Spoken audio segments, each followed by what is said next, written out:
Johannes skryf vir die gemeente en hy skryf oor die gnostiek wat in die kerk ingekom het.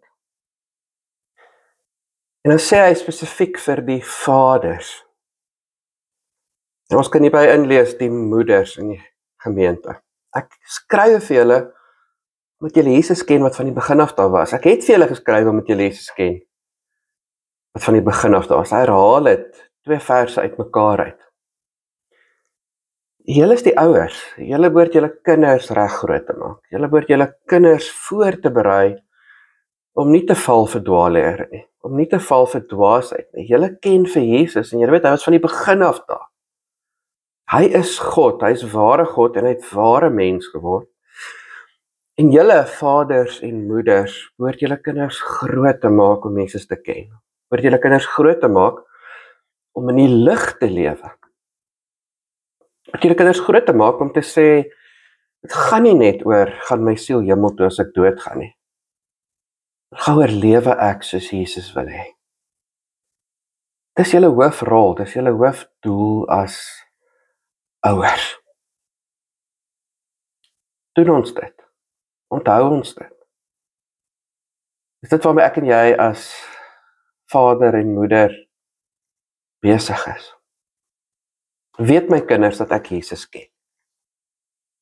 Weet my kinders dat ek lewe soos Jesus wil hê? Weet my kinders dat ek lig lewe? Weet my kinders dat dit is wat God vir hulle wil hê? Dat hulle sondes vergewe is, dat God is nie iemand met wie ek hulle bang maak nie. Ek sê nie vir my kinders, pas op, onthou die Here hoor wat jy sê en die Here weet wat jy dink en die Here sien alles wat jy doen en moenie dink jy gaan met enigiets wegkom nie.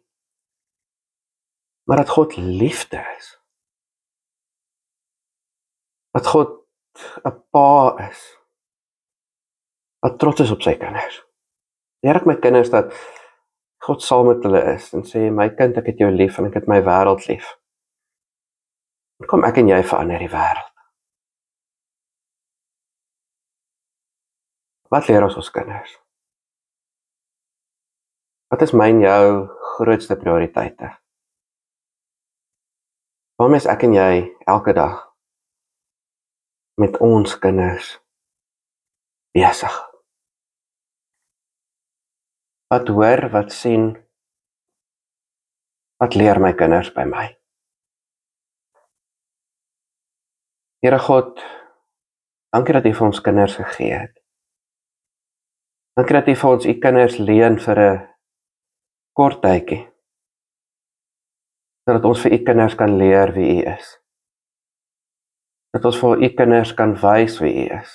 Sodat ons hulle kan saambring om in die lig te lewe. Leer ons, help ons om voorbeelde te wees. Leer ons, help ons om te onthou, ons ken Jesus en Jesus ken ons. Maak ons vaders en moeders waarop U sal trots wees. Amen.